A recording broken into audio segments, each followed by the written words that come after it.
Hello friend, तो मेरा नाम है गोविंद गुप्ता। स्वागत करता हूँ आपका अपने यूट्यूब चैनल द गोविंद्स गाइड।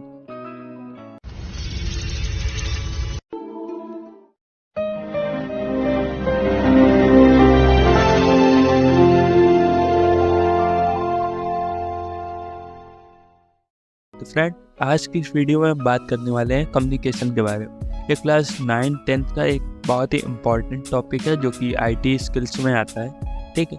और बहुत से बच्चे इसको जानना चाहते हैं, लेकिन प्रॉब्लम ये है कि ये सबको सही तरीके से मिल नहीं पाता। तो उनके लिए आज एक सिंपल सा लेके आया हूँ टॉपिक। आज यूनिट 1 का है, ठीक। यूनिट 1 है आपकी कम्युनिकेशन के ऊपर। तो दिखाते हैं आपको। ओके, ठीक है। हमने आपके इस टॉपिक को केवल और केवल 8 स्लाइड में बांटा हुआ है, जिसमें आपको इसका बेसिक कॉन्सेप्ट समझ में आ जाएगा। इतना काफ़ी होगा आपके लिए। The art of effective communication, understanding fundamentals, आज इस वीडियो का ये टाइटल है। और इसकी वजह से आप अपनी इस चीज़ को बहुत आसानी तरीके से जान सकते हो, ठीक है। तो हम पहले देखते हैं। पहले बात करते हैं introduction. Effective communication is essential for our success in any field. It involves active listening, clean expression, and empathy. This presentation will explore the fundamental of effective communication and provide the practical tips for improving your skills. Effective communication क्या होता है?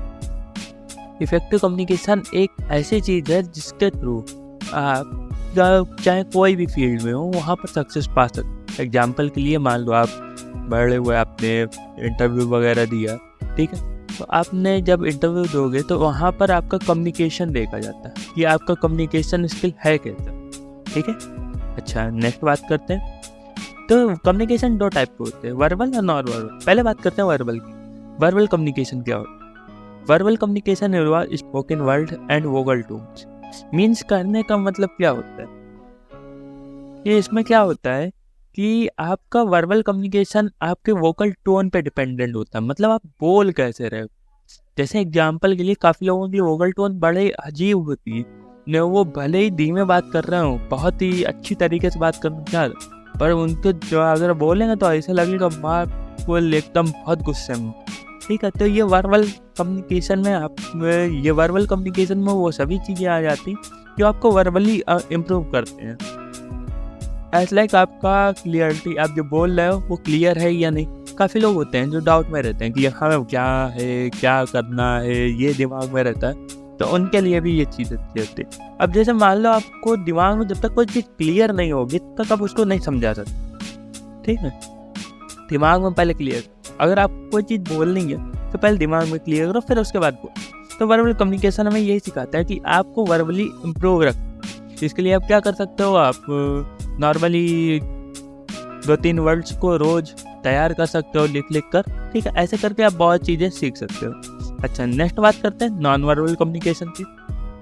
Non verbal communication क्या होता है? देखो, verbal communication अच्छा है, ठीक है, उसको इम्प्रूव करने की ज़रूरत है।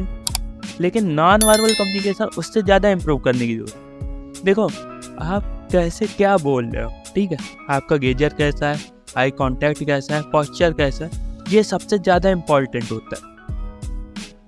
आपने देखा होगा ज़्यादातर वीडियोस में IAS इंटरव्यू वगैरह होता है जहाँ पर, तो वहाँ पर एक चीज़ देखी होगी मेनली कि वो जब क्वेश्चन वगैरह करते हैं तो वो मेन देखते हैं कि कैसे आपका बैठने का तरीका है, कैसे आपको बताने का तरीका, ये चीज़ ज़्यादा देखते हैं।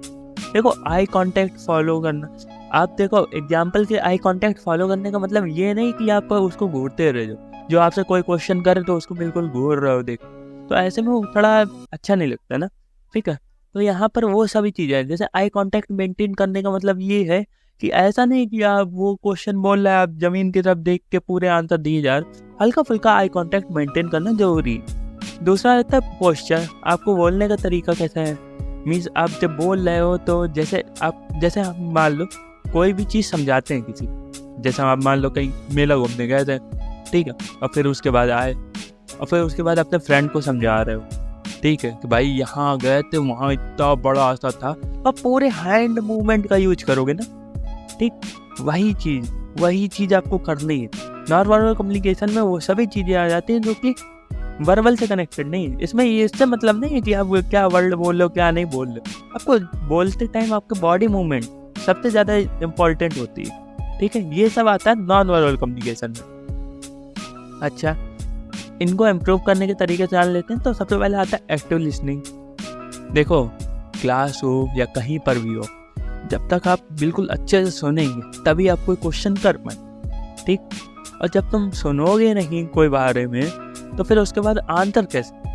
ठीक, तो कहने का मतलब ये है कि active listening, attendance to the speaker, मतलब जो जिससे भी बात करना हो, मतलब जो बोल रहा हो उसकी बात को ध्यान से सुनो, फिर उसके बाद अपने क्वेश्चन, सीधी सी बात। अच्छा, सेकंड, इमोशनल इंटेलिजेंस। अब देखो, ऐसा होता है कि empathy is the ability to understand the share feeling of others.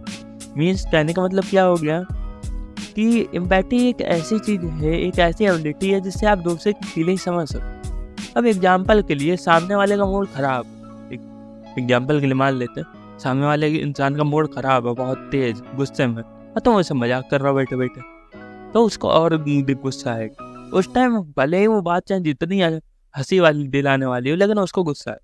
ठीक, तो कहने का मतलब ये है कि कोई भी रिलेशनशिप तभी बॉन्ड होता है जब आप एक दूसरे की फीलिंग्स को समझ, इमोशनली कनेक्टेड हो।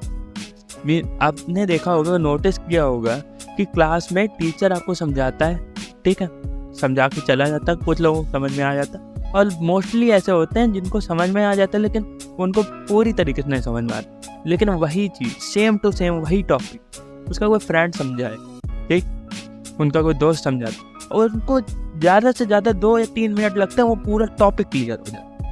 तो कहने का मतलब क्या है, आप इमोशनली कनेक्टेड हो अपने फ्रेंड के, ठीक है।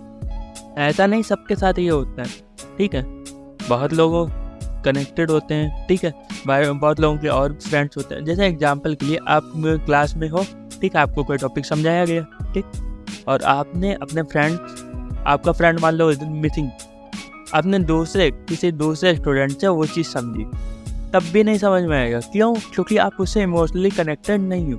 आपकी बात, आपको उसी की बात समझ में आएगी जिससे आप इमोशनली कनेक्टेड हो, ठीक है। तो बात समझ में आ गई। अच्छा, तो इस सब चीज़ों का कंक्लूजन क्या निकला, ये समझते हैं। Effective communication is vital skill in personal and professional setting. By mastering the fundamentals of communication and practising empathy, active listening and clear articulation, you can enhance your interpersonal relationship and achieve success. Effective communication कैसे हम बढ़ा सकते हैं? कैसे?